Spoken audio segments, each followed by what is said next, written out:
Now, very quickly, we want to move to the next session, which is technological innovation. And this particular session is going to be led by Mercedes Molloy from Safe Squad mobile app. Mercedes, can you hear me? SLR Consulting, and I'm the team leader of the Power project. Empower is funded by UK Aid through the UK's Foreign Commonwealth and Development Office, and it's under the High Volume Transport Programme, which is managed by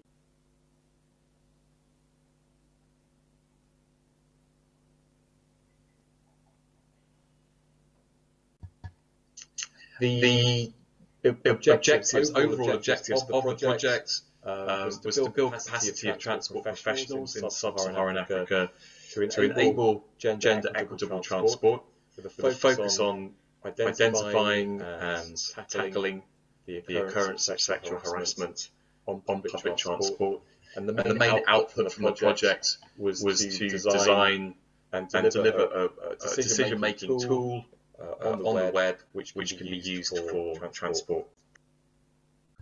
And it's that tool which we have now produced, and I'm going to present to you in a few moments. So just to show you where we come from, we started with a literature review and then followed that up with 3,500 passenger surveys in Lagos and in Blantyre. Then we delivered focus groups with passengers in Abuja and also in Kigali and also Lagos and Blantyre. And that really gave us a deep understanding of the issues facing female passengers travelling, and really justified the need for such a decision-making tool that we've produced. We also engaged with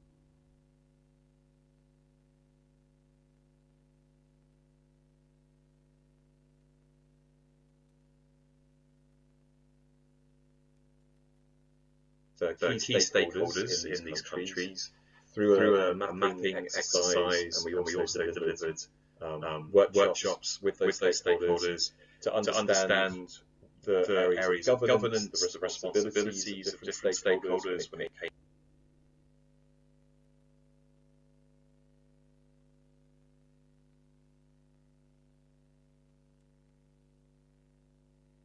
to identifying and tackling sexual harassment. So we pulled all of this primary research together, and what we've done is to build that as the centre of our decision-making tool.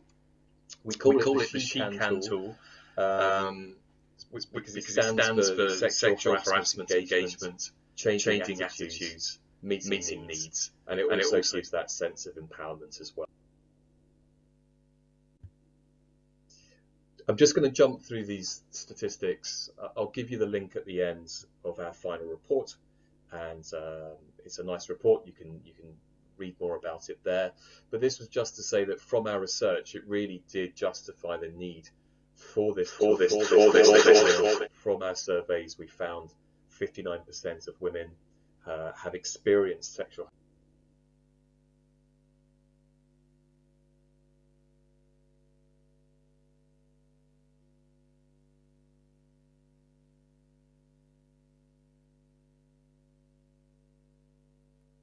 Blantyre, 35% have confirmed sexual harassment in Lagos.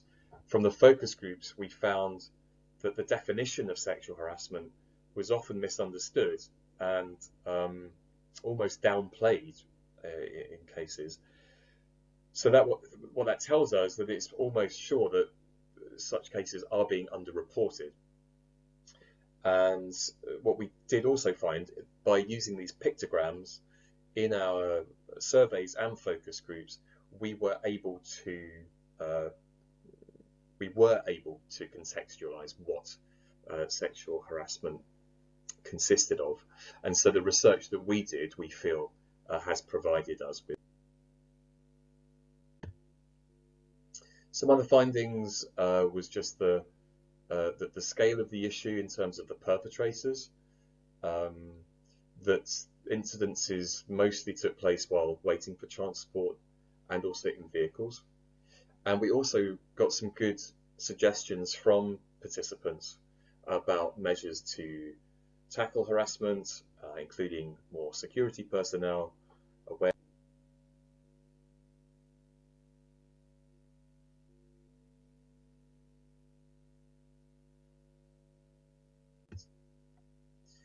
The stakeholder mapping exercise was really good in Nigeria and Rwanda, and it provided us, and we validated this through the stakeholder workshops. We've got a good understanding of exactly the powers, the responsibilities of key stakeholders, and ultimately the actors that need to collaborate more strongly if we are to approach this. So now let's look at, and it was launched last month in Lagos at our final conference, and it's designed for 5 main categories of actors: local authorities, policymakers, be that national or local, enforcement agencies and the police sector, transport providers, and NGO. It's live now, and I've got the website there for you, so please do have a look after the presentation and have a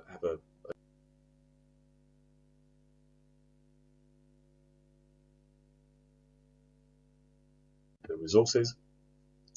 But to let you know, there are 2 main entry points to call is Take Decision, and this contains more than 40 good practice interventions to tackle sexual harassment.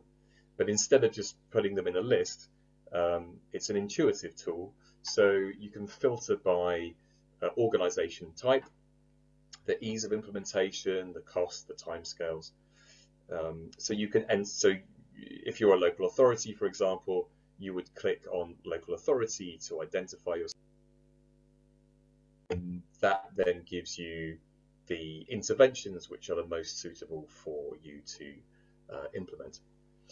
There are 6 categories of interventions: legals, policing, infrastructure, campaigns, vehicle design, and management. So the next step is to select which categories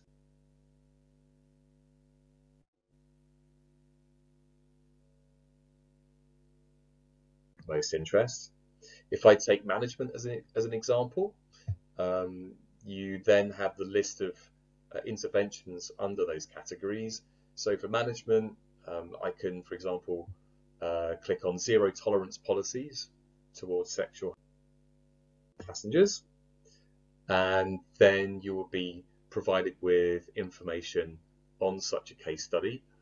And the kind of information that then is provided, well, we offer a SWOT analysis, so you can get an understanding of how your organization, the merits, potential merits of your organization to implement this intervention.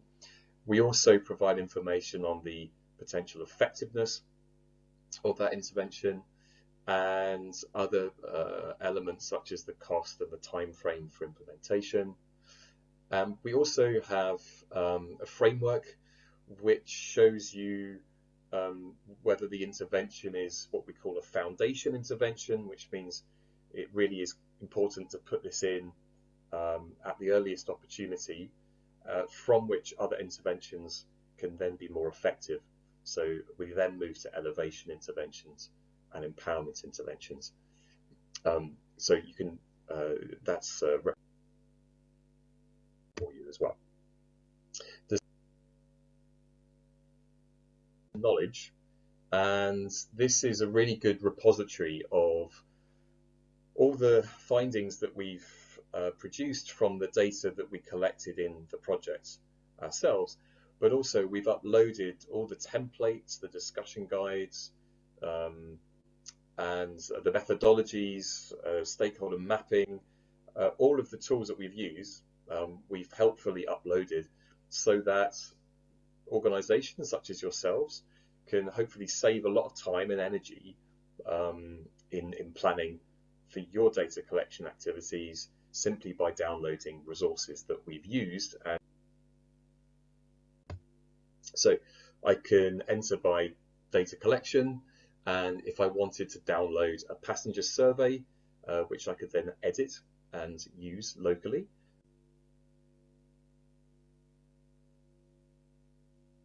a passenger survey there. This is the one that we used, and we validated this, and it's tried and tested to collect information about sexual harassment.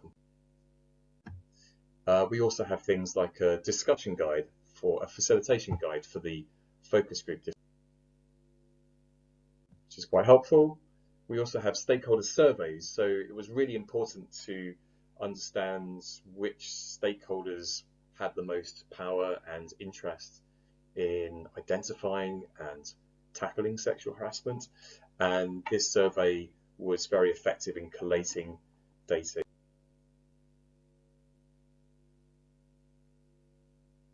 You can download that. We also have a discussion guide and an agenda for the stakeholder workshops. So that's where we went into more detail. So next steps, so as I've said, the tool is live, and please do go and take a look. It's now ready for uptake by stakeholders.